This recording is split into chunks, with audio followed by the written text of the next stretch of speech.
우리 자녀분들에게 다시 한번 축복하며 인사할까요? 하나님이 당신과 함께 하십니다. 아멘이십니까? 오늘도 여러분 곁에서 여러분과 함께 하시는 그 하나님을 날마다 만나실 수 있기를 주님의 이름으로 축복합니다.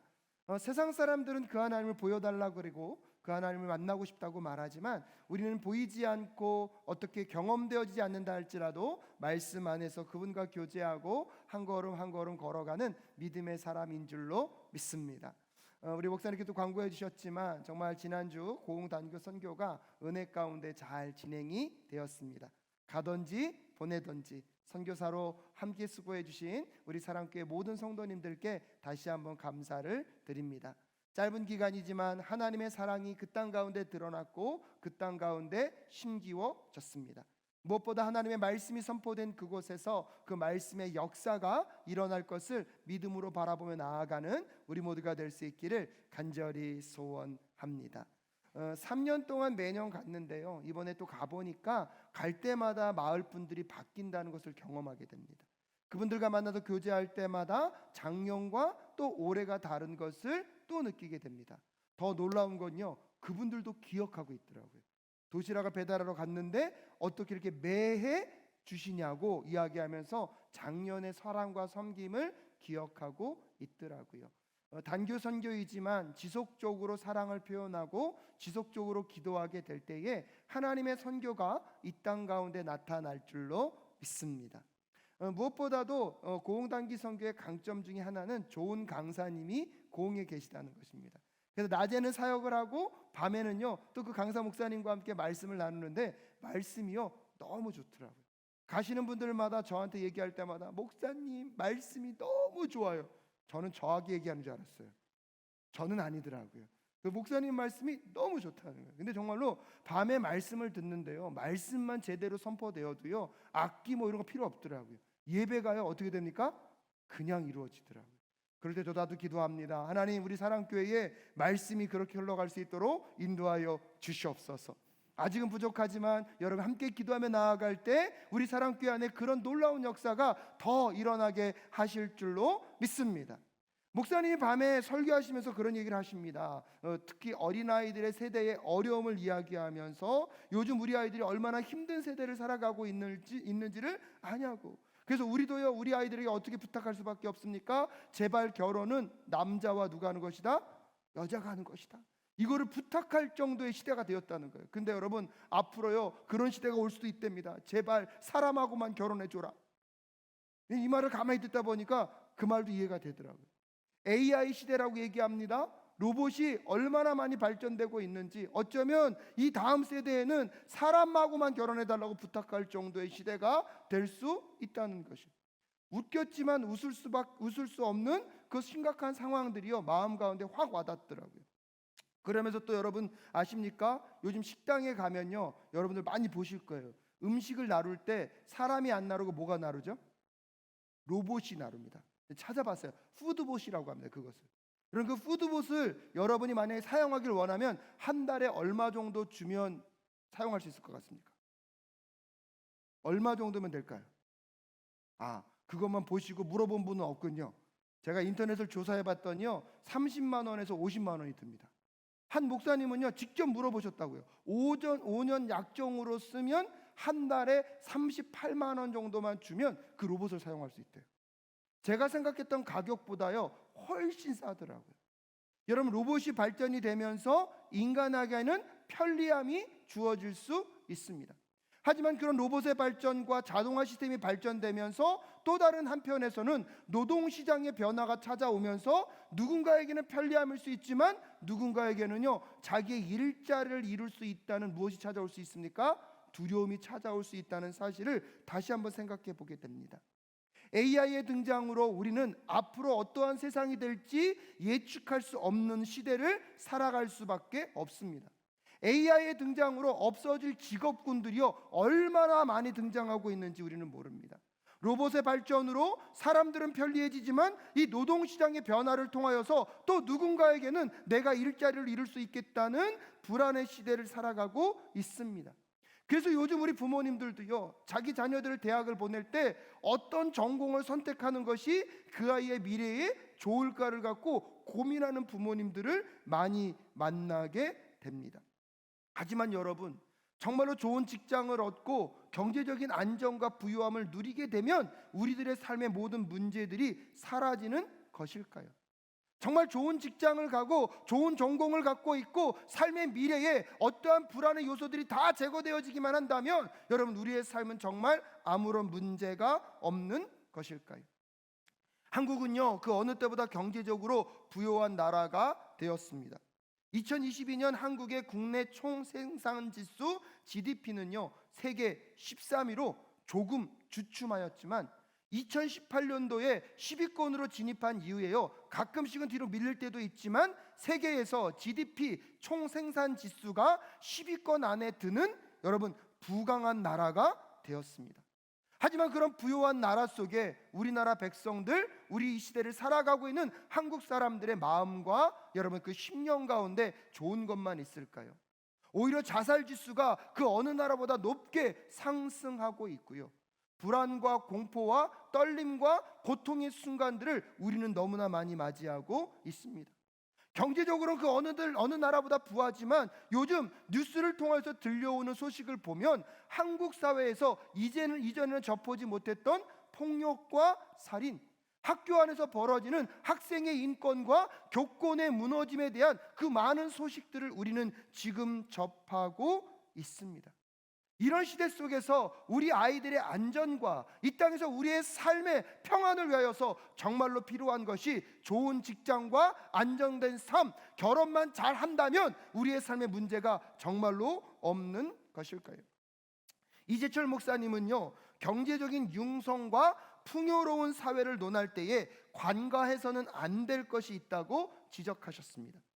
최초의 인간이었던 아담과 하와가 타락한 이유가 사회의 구조적인 문제나 낙후된 경제적 여건에 있지 않았습니다.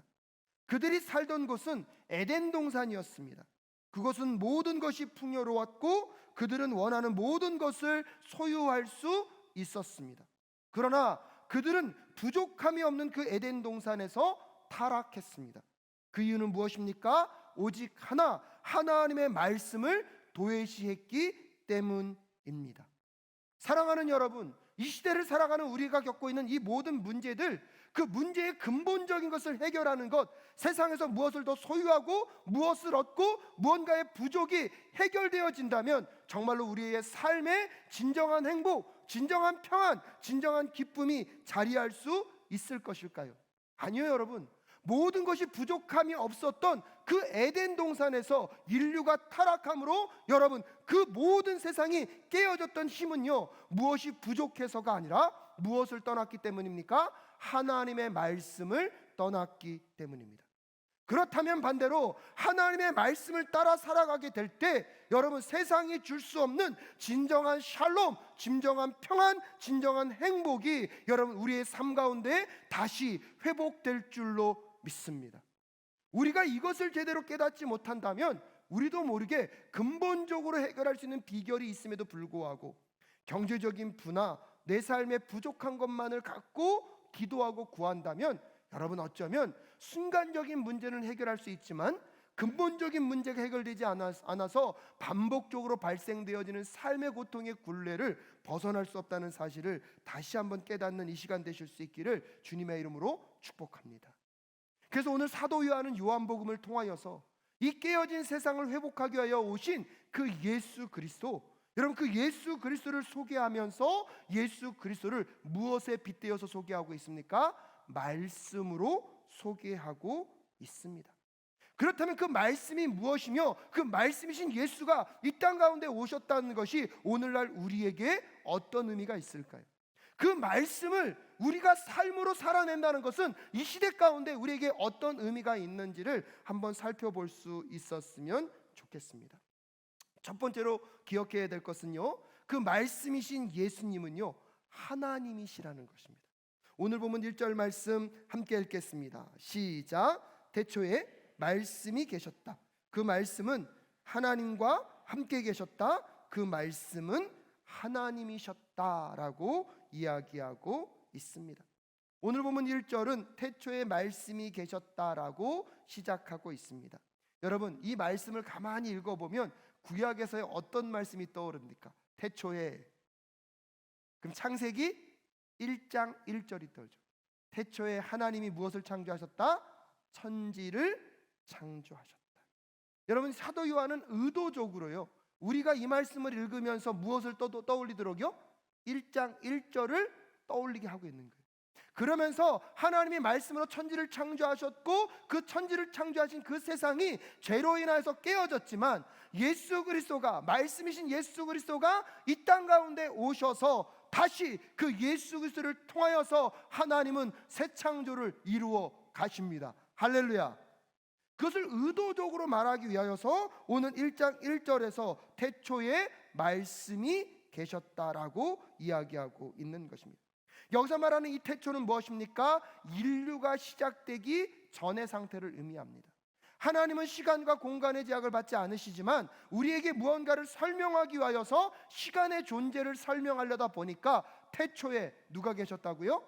하나님이. 이건 무엇을 의미하냐면 시간이 존재하기 이전, 시간을 초월하여 계신 하나님이요, 태초에 이미 계셨다는 것을 우리에게 알려주는 것이죠. 그래서 이 하나님의 말씀은 이미 언제 계셨다고요? 태초에. 그래서 시간적인 관점에서 하나님이 언제 계셨는지, 그리고 공간적인 관점에서 그분은 누구와 함께 하고 계십니까? 그 말씀은 누구와 함께요? 하나님과 함께 계셨다는 거예요. 그래서 공간적인 의미에서는 누구와 함께 계셨습니까? 하나님과 함께 계셨고, 그렇다면 이 말씀은 존재론적으로는 누구입니까? 1절 후반절에 보면 그 말씀은 누구이시다? 하나님이시다. 그래서 이 말씀이신 이 예수 그리스도는요, 시간적으로는 언제부터 계셨습니까? 태초 전부터.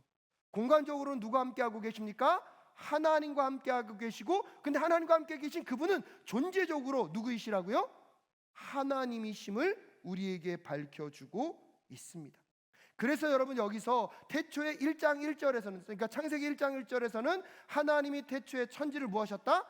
창조하셨다고 말씀하셨지만 여기서는 그냥 창조란 말이 없어요. 그냥 태초부터 말씀이 뭐했다? 계셨다. 존재하고 계셨다. 왜? 그분은 누구이시니까요? 하나님이시기 때문에. 이렇게 하나님을 시간적으로, 공간적으로, 존재적으로 예수 그리스도가 하나님이심을, 그 말씀이 하나님이심을 강조함과 동시에 그 말을 더 강조하기 위해서 2절은요 1절의 말씀을 간단하게 요약하고 있습니다. 2절 말씀 함께 읽겠습니다. 시작. 그는 태초에 하나님과 함께 계셨다. 그래서 1절의 말씀을 2절에서 간단하게 재진술을 하면서 아까도 말씀드렸지만 예수님을 시간적으로, 공간적으로, 존재적으로 어떤 분이심을 드러내고 있습니까? 하나님이심을 드러내고 있습니다. 그렇다면 요한은요, 왜 예수님이 하나님이심을 이렇게 강조할 수밖에 없었을까요? 여러분, 오늘날 우리에게는 4대 성인이라 불리는 분들이 있습니다. 누군지 아십니까? 저도 인터넷을 찾아보니까 소크라테스, 공자, 부처, 예수. 여러분, 이 4대 성인을 통하여서 이 땅에 중요한 종교들이 시작되었다고 많은 사람들은 이야기합니다. 또한 이 4대 성인의 메시지와 그들의 가르침을 따라가는 것은 우리의 삶에 많은 유익이 있고 너무나 좋은 일이기 때문에 결론적으로는 누구의 말을 듣더라도 결국 우리의 삶이 더 나아지고 좋아질 거라고 많은 사람들은 이야기를 합니다. 하지만 여러분, 여기서 이 4대 성인 중에서 예수 그리스도가 그들과 구별될 수 있는 가장 강력한 기준점은 무엇입니까? 예수님은요, 하나님이셨다는 것입니다. 그렇기 때문에 예수 그리스도의 그 말씀만이 우리에게 진정한 구원과 생명을 줄 수 있다는 사실을 우리는 잊지 말아야 할 줄로 믿습니다. 여러분, 세상 사람들은 예수도 한 사람의 4대 성인이라고 말하고 있지만 여러분, 우리의 신앙의 고백 또한 사도 요한이 분명히 말하고 있는 것은 그 예수 그리스도는 인간의 몸을 입고 이 땅 가운데 오셨지만 분명한 것은 그분은 또한 누구이십니까? 하나님이심을 잊지 않는 우리 모두가 될 수 있기를 주님의 이름으로 축복합니다. 그러면서 그 예수 그리스도가, 말씀이신 예수 그리스도가 하나님이심을 강조하면서 그 하나님께서 어떤 일을 하셨는지를 우리에게 3절에서 이렇게 소개하고 있습니다. 3절 말씀 함께 읽겠습니다. 시작. 모든 것이 그로 말미암아 창조되었으니 그가 없이 창조된 것은 하나도 없다라고 이야기하고 있습니다. 두 번째로 여러분 기억하셔야 합니다. 말씀이신 예수님은 하나님이심과 동시에 그분은 만물을 창조하신 누구이십니까? 창조주이십니다. 여러분, 예수님이 삼위일체 하나님 중에 한 분임을 많은 사람들은 기억하고 있습니다. 그리고 그분이 나를 위하여 죽으시고 나를 구원하신 구세주라고는 많이 이야기하지만 예수님이요, 그 창조 때에 삼위일체 하나님으로 함께 창조하신 분이라는 사실을 우리는 많이 묵상하지 못하고 있는 것 같습니다. 그런데 오늘 여러분, 사도 요한은 의도적으로 그 예수 그리스도가 이 세상을 새 창조하고 하나님의 계획과 뜻을 따라 회복시켜가는 그 역사를 위해 이 땅 가운데 오셨는데, 그 예수 그리스도가 하나님이심과 동시에 그 하나님으로서 이 땅을 무엇하셨다고요? 창조하셨다는 거예요. 사랑하는 여러분, 이 하나님이 창조하신 이 창조주라는 것이 어떻게 우리에게 은혜가 될 수 있을까요? 하나님이 태초에 세상을 창조하셨습니다. 믿으십니까? 아멘. 여러분, 그런데 이 세상이요, 죄로 인하여서 하나님과의 관계가 깨어짐으로 이 세상도 깨어졌습니다. 그때부터 죽음이 이 땅 가운데 가득 차게 됐고, 죽음으로 어두워진 이 세상은요, 고통과 아픔과 비참함의 이야기가 시작되었습니다. 하지만 하나님의 사랑은 변함없고 조건이 없기에 여러분, 이 깨어진 세상을 하나님은 그냥 내버려 두지 않으시고 구원하시고 회복하기를 원하셨습니다. 그래서 그의 독생자 예수 그리스도를 이 땅 가운데 보내주셨습니다. 할렐루야. 근데 여러분, 그 오신 그 예수 그리스도가 하나님이심과 동시에 이 땅을 만드신 누구라고요? 창조주라. 여러분, 저는요, 이 말씀을 묵상하다 보니까 그게 왜 은혜가 됐냐면, 여러분, 우리가 전자제품이 고장이 나면 어디를 찾아가죠? AS 센터를 찾아갑니다. S사 핸드폰을 갖고 계신 분이 S사 핸드폰이 망가졌어요. 그러면 어디 센터를 찾아가나요? S전자 AS 센터를 찾아가야 됩니다. 근데 여러분, A라는 회사도 있습니다. 그 회사도 핸드폰을 잘 만듭니다. 근데 그 핸드폰이 망가졌어요. 근데 그 핸드폰을 갖고요, S전자 AS 센터를 찾아가는 사람이 있을까요? 없을까요? 없어요. 가면 고쳐줄 수는 있을 거예요. 왜? 다 같이 모는 있으니까. 기술은 있으니까. 근데 여러분, 우리는요, S 제품을 쓰다가 망가지면 어디 가죠? S전자 AS 센터를 가요. A 핸드폰을 쓰다가 망가지면 어디를 가야 됩니까? A전자 AS 센터를 가야 돼요. 왜 그런지 아십니까, 여러분? 그 회사에서 그걸 뭐 했기 때문입니까? 만들었기 때문에 그 제품을 가장 잘 알고, 그게 깨어지고 망가지더라도 원래의 상태대로 만들 수 있는 것은 누구임을 우리는 알기 때문에, 그 회사임을 알기 때문에 그 회사로 가는 거 아니겠습니까? 여러분, 우리의 믿음은요, 이 땅의 모든 것들 누가 만드셨습니까? 할렐루야. 근데 이 세상이 깨어졌습니다. 근데 깨어진 이 세상을요, 온전히 회복시키시고 진정한 구원과 완벽한 회복을 이룰 수 있는 분은 누구밖에 없습니까? 하나님밖에 없는 줄로 믿습니다. 그래서 예수 그리스도가 여러분, 이 창조 가운데 함께 하셨던 그분이 친히 인간의 몸을 입고 이 땅 가운데 오신 것입니다. 그분만이 유일한 구원자가 될 수 있고, 그분만이 이 세상을 온전히 치유할 수 있고 회복할 수 있는 것, 그분은 하나님이심과 동시에 이 세상을 뭐 하신 분이시기 때문입니까? 창조하신 분이시기 때문인 줄로 믿습니다. 그래서 여러분, 기독교가 독선적이거나 독단적이어서 오직 예수 그리스도 안에서만 구원이 있고 예수만이 진정한 구원자가 될 수 있다고 말하는 것은 우리가 독단적이어서가 아닙니다. 이 세상이 누구로부터 만들어졌고요? 하나님으로부터 만들어졌고, 이 세상을 회복시킬 수 있는 분은 그분밖에 없기에 그분이 오셔야지만 이 땅은요, 온전한 회복을 누릴 수 있기 때문인 줄로 우리는 믿고 고백해야 할 줄로 믿습니다. 그래서 그 예수 그리스도가 이 땅에 회복자로 오심과 동시에 그 회복하기 위하여서 첫 번째로 하신 일이 무엇입니까? 우리에게 생명을 주셨다는 것입니다. 오늘 본문 4절 말씀 함께 읽을까요? 시작. 창조된 것은 그에게서 생명을 얻었으니 그 생명은 사람의 빛이었다라고 얘기하고 있습니다. 그래서 세 번째로 여러분 기억하십시오. 말씀이신 예수님은요, 영원한 생명을 주시는 분이심을 기억하실 수 있기를 바랍니다. 여기서 말하는 이 생명은 무엇입니까? 육적인 생명만을 이야기하는 것이 아닙니다. 육적인 생명만이 아니라 영원한 생명, 하나님의 그 영원성과 우리가 연합되어 하나 되어서 세상에 썩어지고 없어질 것으로 끝나는 이 육적인 생명이 아니라 하나님과 함께 왕노릇하며 영원한 하나님 나라의 통치자로 함께 살아갈 여러분 그 영광스러운 영원한 생명을 말하고 있는 것입니다.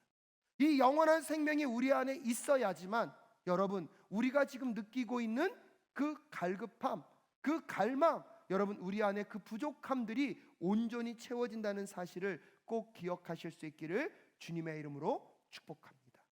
하나님의 문제가 해결되지 않고 세상에서 여러분의 자녀들의 경제적인 문제, 결혼의 문제, 여러분 직장의 문제가 해결된다고 여러분 정말 우리의 삶이 안전하고 평안할 것 같습니까? 그렇지 않습니다.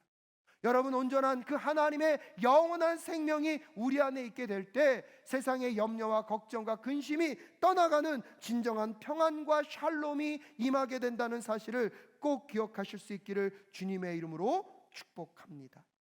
여러분 우리의 내적 갈망은요 세상의 무엇으로 채울 수 있는 것이 아니라 영원한 하나님, 그 영원한 생명으로만 채울 수 있음을 꼭 기억하실 수 있기를 간절히 소원합니다.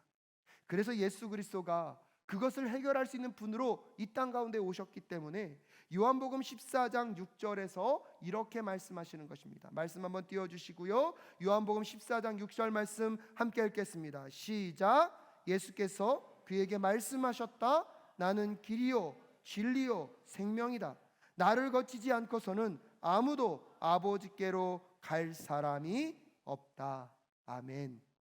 여러분 그렇기 때문에 우리가 예수 그리스도가 누구이신지를 분명히 알아야 합니다. 사랑하는 여러분, 다시 한번 정리하겠습니다. 사도 요한은 오늘 요한복음을 시작하면서 예수님이 누구이심을 먼저 말하고 있습니까? 말씀이신 예수님은 하나님이십니다.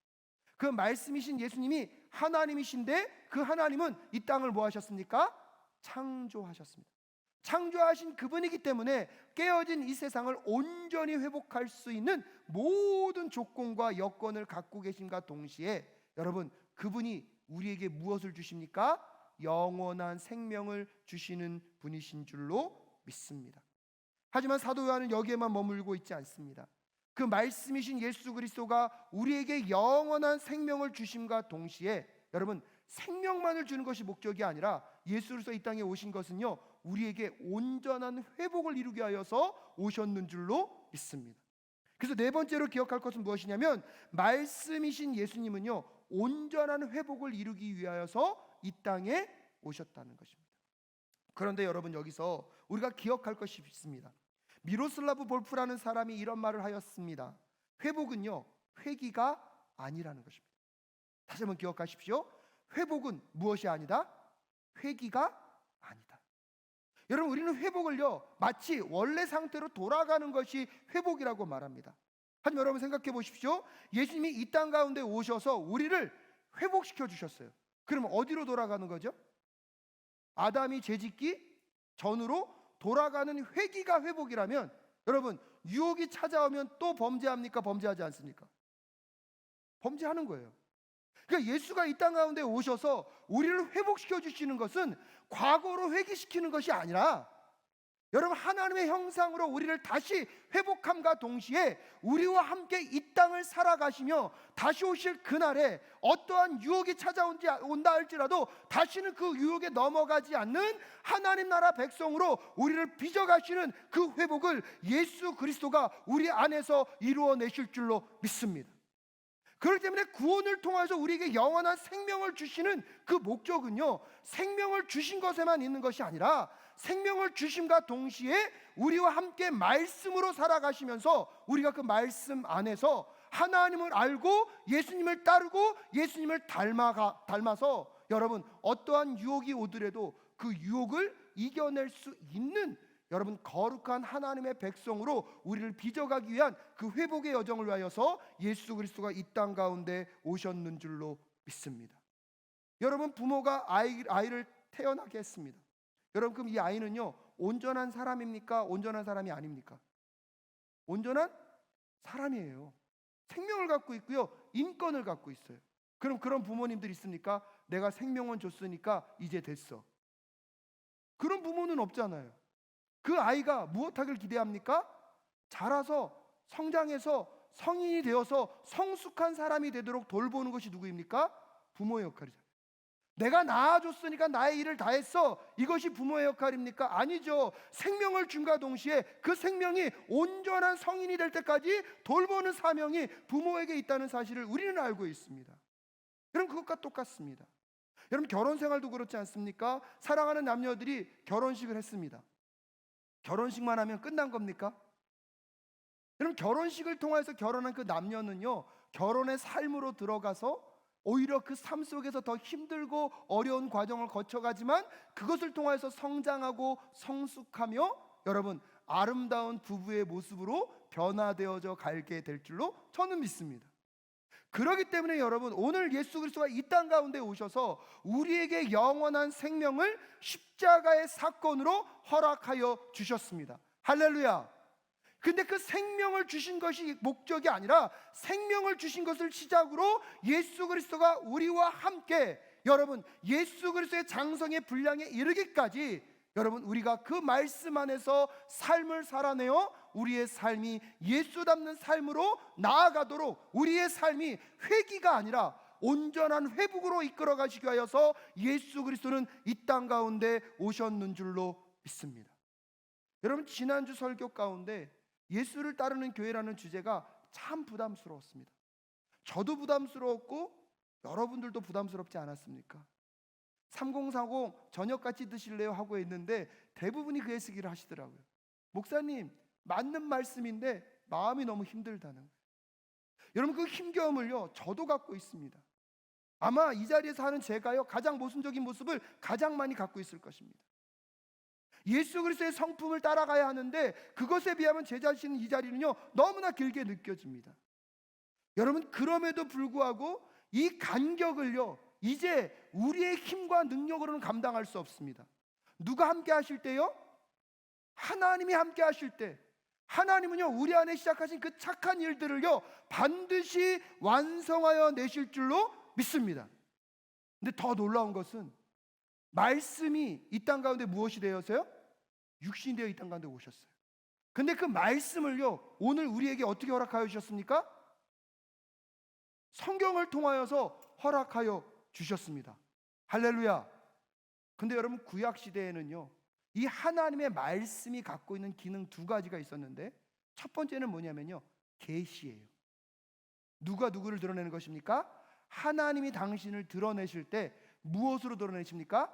말씀으로 드러내십니다. 또한 구약에서 하나님의 말씀이 선포되었다는 것은요, 그 말씀을 통하여서 창조의 역사가 일어납니다. 그래서 여러분, 하나님의 말씀은요, 지식적인 정보나 어떤 지식적인 습득이 아닙니다. 하나님의 말씀이 선포되는 그곳에서는요, 하나님이 계시로 드러나게 되고요, 하나님의 계시로 드러나게 되는 그 순간 하나님의 창조의 역사가 그 말씀 안에서 나타나게 되는 줄로 믿습니다. 그래서 오늘 보면 14절 말씀에 이렇게 얘기합니다. 함께 읽을까요? 시작. 그 말씀은 육신이 되어 우리 가운데 사셨다. 우리는 그의 영광을 보았다. 그것은 아버지께서 주신 외아들의 영광이었다. 그는 은혜와 진리가 충만하였다. 여러분, 하나님이신 그 말씀이 그냥 초월적으로만 계셨으면 우리에겐 구원이 없습니다. 근데 그 초월적으로 계신 하나님의 말씀이 무엇이 되어서요? 육신이 되어서 이 땅 가운데 오셨기 때문에 여러분, 우리는 구원을 얻을 수 있고요, 그 말씀이 육신 되신 그 예수님을 통하여서 우리는 누구를 만날 수 있습니까? 하나님을 만날 수 있고요, 그 말씀이 되신 예수를 통하여서 우리는 하나님을 이해하고 닮아가는 사람이 될 수 있었다는 사실을 꼭 기억하실 수 있기를 주님의 이름으로 축복합니다. 또한 5절 말씀에 보면 그 빛이 어두움 속에서 비치니 어둠이 그 빛을 이기지 못하였다. 이 땅이요, 어둠으로 가득해 있었지만, 이 죽음으로 어둠이 가득해 있었지만 그 말씀이 육신이 되어 이 땅 가운데 비춰짐으로 그 빛으로 이 세상의 어둠은 점점점 어떻게 되고 있습니까? 오라지고 떠나가게 되는 줄로 믿습니다. 그래서 온전한 회복을 이루어 가신 하나님의 역사가요, 지금 진행되어지고 있는 것입니다. 여러분, 그래서 오늘 우리가 그 말씀을 우리의 삶으로 살아내는 것이 어떤 의미가 있는지를 좀 깊이 한번 생각해 보셨으면 좋겠습니다. 우리가 매일매일 말씀을 읽고 말씀을 묵상하고 삶의 모습은 여전히 부족하지만 그럼에도 불구하고 우리에게 그 말씀을 주신 것, 그 말씀 속에서 우리가 누구를 만나게 하시고요, 하나님을 만나게 하시고 하나님의 그 창조의 역사가 우리 안에서 이루어지는 것을 하나님은요 반드시 이루어 가실 줄로 믿습니다. 그래서 이 말씀은 살아있고 운동력이 있어서 여러분 우리의 심령과 마음 가운데 역사하며 우리의 마음을 요동치게 하여서 우리의 인생을 변화시켜 주실 줄로 믿습니다. 박대영 목사님은 이렇게 말씀하십니다. 세상의 창조는 숨이 깃든 말씀이 발화된 순간입니다. 하나님의 말씀은 하나님이 하신 일이거나 하나님이 하실 일이거나 우리가 순종해야 할 어떤 말씀이었습니다. 따라서 그 말씀은 늘 활동이었고 사건이었고 역사였고 창조였습니다. 하나님의 말씀은 우리의 마음에 난리를 일으키고 가치관의 변화를 요구합니다.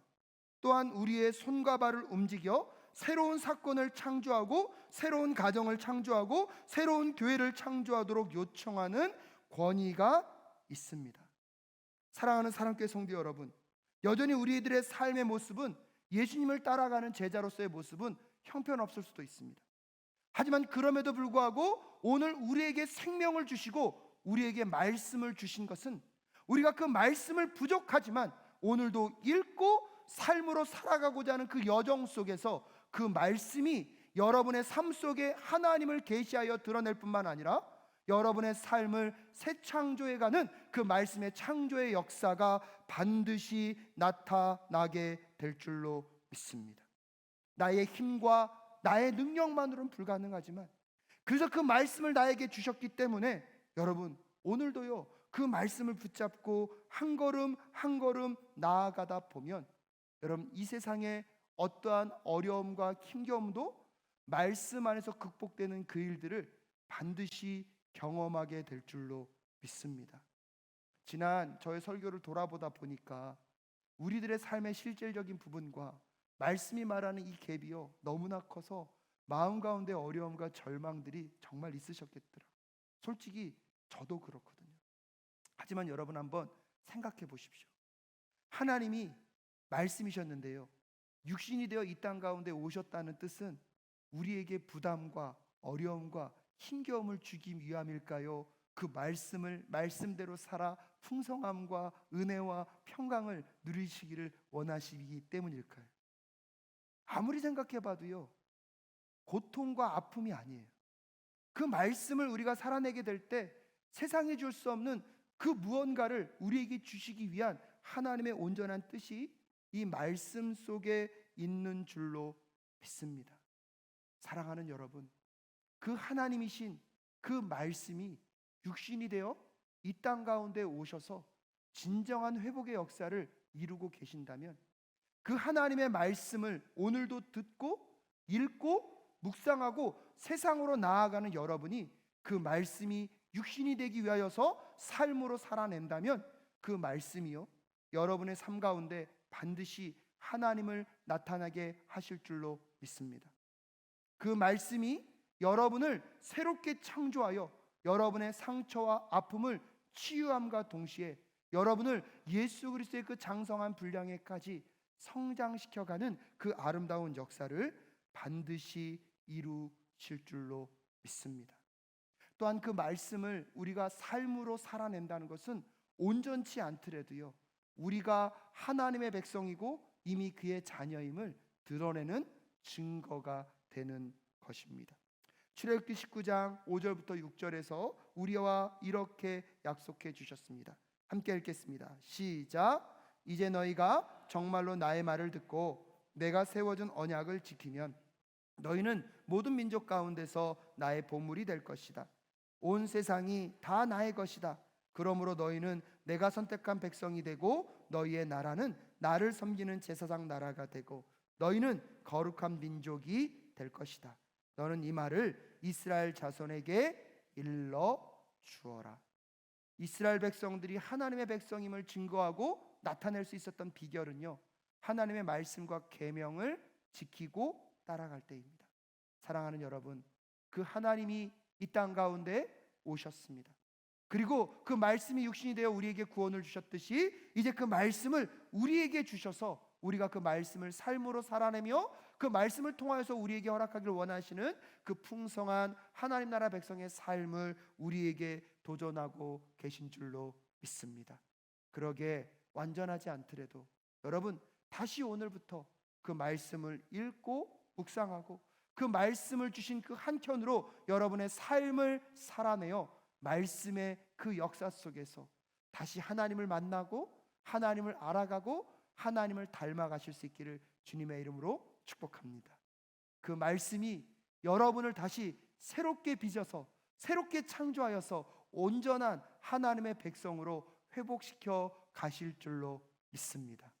그래서 나부터 지금부터 할 수 있는 것부터 말씀을 읽고 다시 그 말씀을 실천하며 살아가는 그 여정들을 통하여서 여러분을 예수 따라가는 제자로서 만들어 가실 하나님의 역사를 함께 경험해 나아가는 우리 모두가 될 수 있기를 주님의 이름으로 축복합니다.